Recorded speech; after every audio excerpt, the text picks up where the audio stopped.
Hi folks, welcome again to the channel. Juan here from Physical Media EU. Today we have another 4K review, in this case the 4K release by Criterion of Brazil. Hello again and thanks for tuning in for another review. As I was saying, today we're gonna check out this newly released by Criterion of Brazil, which is an upgrade of a title they already had in the catalog. But before we start with the review, I would like to invite you to subscribe to the channel if you haven't already, if you're interested in physical media, especially Blu-ray reviews. And also you can find me on Instagram, which has the same handle, Physical Media EU, where I post photos of all the items that I review. Now yes, with that said, we can begin with the review of Brazil in this new edition in 4K. And I have to say, this movie has been for a long time in my top 3 of most wished 4K releases. The other two are Big Trouble in Little China and Lars von Trier Melancholia, which I really hope we get to see in 4K at some point. But the other one has been Brazil for a long time. It's the only big Terry Gilliam film that didn't get a 4K release until now. So it was due to happen, it was rumored to happen at some point during last year, it didn't, and finally happened now during the year 2025. And this title has spine number 51 for Criterion, so it has been in the catalog for a very long time. It's the lowest number I have from all my Criterion movies, so I'm very happy that they finally came back to it and did the 4K restoration. So let's take a look at the release. Here is the same cover as before, nothing new here in this plastic case, which is a little thicker because it has 3 discs. We're gonna go and see that in a second. Now if you want, you can pause the video if you want to read more in detail. Here the back of the movie, here is the spine, and maybe here if I put another movie next to it, you can see how this one is a little bit thicker than a regular Criterion release. Moving on, let's open this up to find the 2 discs on this side. This is the 4K disc, the Blu-ray, and behind the booklet here there is another Blu-ray with the bonus features. Of course, the booklet and this sticker that comes out on the shrink wrap and says there is a combo Blu-ray and 4K. So now removing the booklet for a second so you can see the discs more in detail. This is the bonus features disc, which we'll talk over now in a little bit. And then here is the 4K. As you can see, it only says 4K UHD there, so very minimal what the distinction that they have made between the discs, and that's the Blu-ray.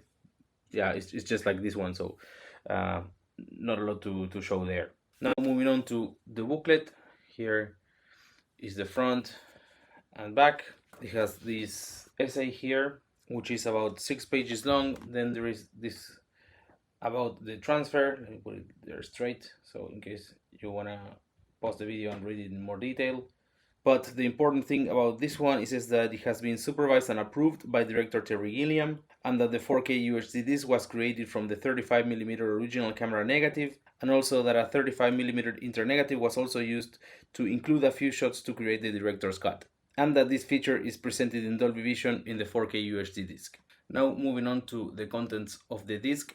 Let's begin by discussing the picture quality. So as you just saw, the movie has a 4K disc and a Blu-ray disc, and while the Blu-ray disc also has the same restoration that has been made for the 4K, features like the Dolby Vision are only present in the 4K disc. And because the restoration is so good, both discs actually look great, but the 4K has an extra edge of quality that can be easily spotted in the depth of the black colors, or like how shiny some colors are, and in several scenes also by the sharpness. So I would say that the 4K is definitely better option over the Blu-ray, but those kind of features might depend also on what kind of TV you have. If you have an OLED TV where you can fully perceive all these things, yeah, sure, you can know the difference. I think that in older TVs it's not that easy to notice. But what is important to mention here is that this new restoration, either on the Blu-ray disc or in the 4K disc, is a huge upgrade over the old Blu-ray. So that's definitely what is worth investing the money for this release. I think with the exception of only a couple of scenes, there were some parts that, in my opinion, were a little blurry, or the edges were not as sharp as in other parts of the movie. I think with those exceptions, the quality of the restoration has been great. And I think that for those specific cases, it's probably one of those situations where these newer technologies can highlight some of these small defects that maybe were hidden in old formats. But as I said, this only happens a couple of times. It's very minimal. Of course, doesn't affect the experience at all. It's just like I thought it was worth mentioning.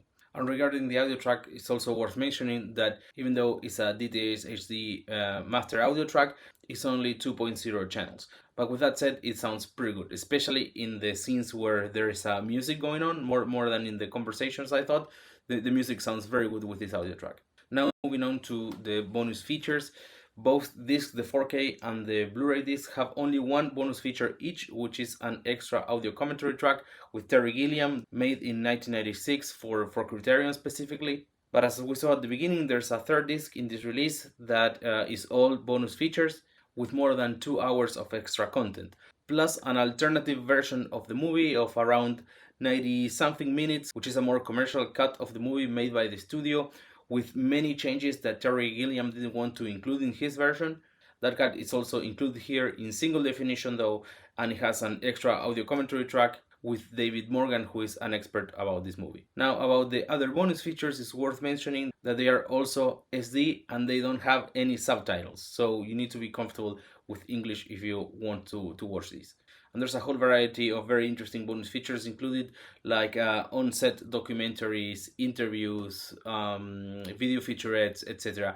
Although none of this content is really new for this release, it's things that were recorded back in the day, I still find them very interesting. I have not seen most of them, so I was delighted to find this in this extra bonus disc. And another very important thing to mention about the Blu-rays here is that both the Blu-ray with movie and the Blu-ray with the bonus features are both region A locked. So if you are planning to watch this in a region other than North America, consider that you need a region A player to watch it. And this release is very new. It's exclusive to North America though, that's why the Blu-rays are region A. And as I said at the beginning, this movie has been like at the top of my list of wished for 4K restorations to be made.